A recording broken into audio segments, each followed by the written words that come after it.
Voici l'expérience de diffraction par un réseau de fentes réalisée avec une lampe spectrale. Nous avons une lampe à vapeur de mercure, une fente de largeur réglable et une lentille convergente de focale 200 mm. Pour placer cette lentille, nous utilisons la méthode d'autocollimation, qui consiste à placer un miroir plan derrière la lentille, de manière à reformer une image de la fente sur le plan de la fente. Nous déplaçons la lentille jusqu'à obtenir une image nette. La fente se trouve ainsi dans le plan focal objet de la lentille, et l'ensemble constitue un collimateur.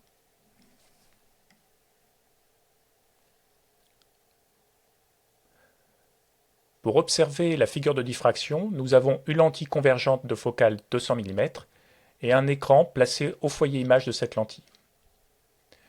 Une caméra munie d'un objectif de 16 mm, placée en plongée au-dessus de la lentille, permet de former l'image de cet écran. Une règle graduée est placée sur l'écran afin de déterminer l'échelle de l'image.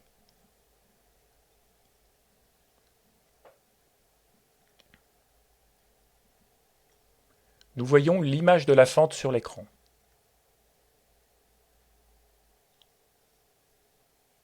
Pour parfaire le réglage, nous déplaçons légèrement la lentille d'observation afin d'obtenir la meilleure netteté.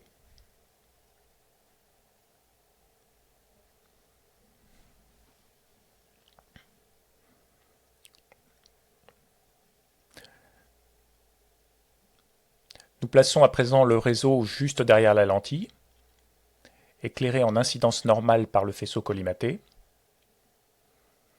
Il s'agit d'un réseau comportant 100 traits par millimètre.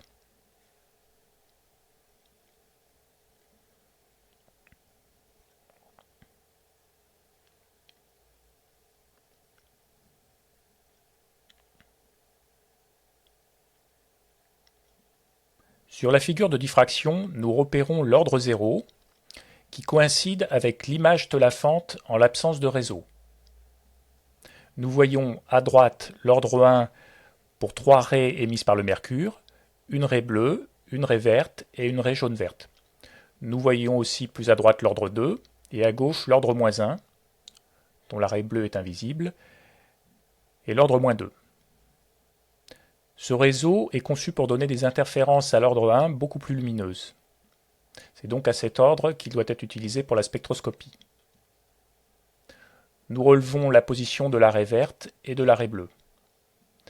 Voyons l'influence de la largeur de la fente située devant la lampe, c'est-à-dire de la fente du collimateur. Une augmentation de sa largeur augmente la largeur des raies visibles, qui sont en effet des répliques de l'image de la fente. Pour avoir une bonne résolution spectrale, il faut donc affiner la fente, tout en trouvant un compromis avec une luminosité satisfaisante.